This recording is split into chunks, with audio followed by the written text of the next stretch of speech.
En aparté, pour un modèle économique renouvelé au service d'un modèle social. Épisode 6 avec Jean-Paul Cusin, maire de Beaumont.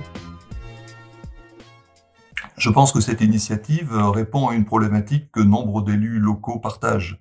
Aujourd'hui, un des défis, c'est d'accueillir des habitants, de leur offrir des conditions de vie satisfaisantes, tout en ayant la contrainte de la raréfaction du foncier et de la nécessité aussi de développer et de voir s'améliorer nos centres-bourgs.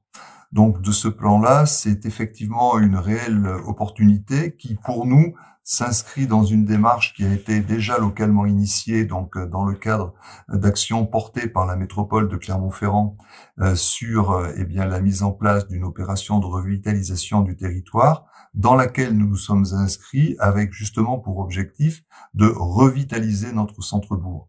Donc, il y a une vraie complémentarité d'action qui est intéressante et qui doit nous permettre d'aller plus rapidement et plus à fond dans cette réflexion qui consiste à construire la ville sur une ville déjà existante. Je crois que le message est simple. Seul, on a du mal à avancer, on est confronté à beaucoup de difficultés. Ensemble, c'est un euphémisme, on est plus fort. Donc il faut utiliser cette force, cette convergence d'actions que peuvent présenter les collectivités locales, les collectivités au niveau du département, de la région, de l'État, plus l'ensemble du réseau des bailleurs sociaux pour s'engager résolument dans cette démarche. On voit que les projets sont longs à se mettre en place, ils sont complexes à porter et cette union est, je crois, indispensable si l'on veut arriver à avancer concrètement et à trouver des solutions aux nombreux problèmes auxquels nous pouvons être quotidiennement confrontés.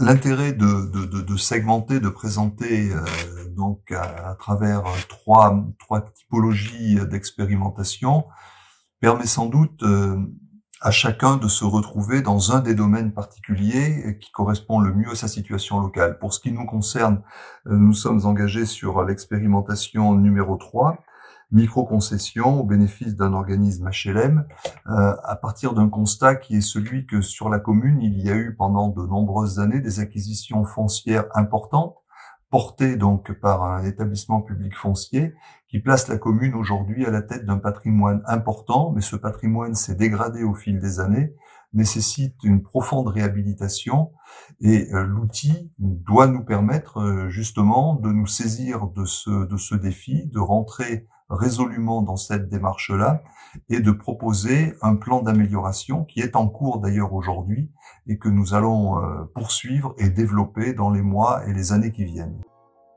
En aparté, pour un modèle économique renouvelé au service d'un modèle social. Un événement engagé, collaboratif et tourné vers l'avenir du logement. Rendez-vous le 7 novembre 2025.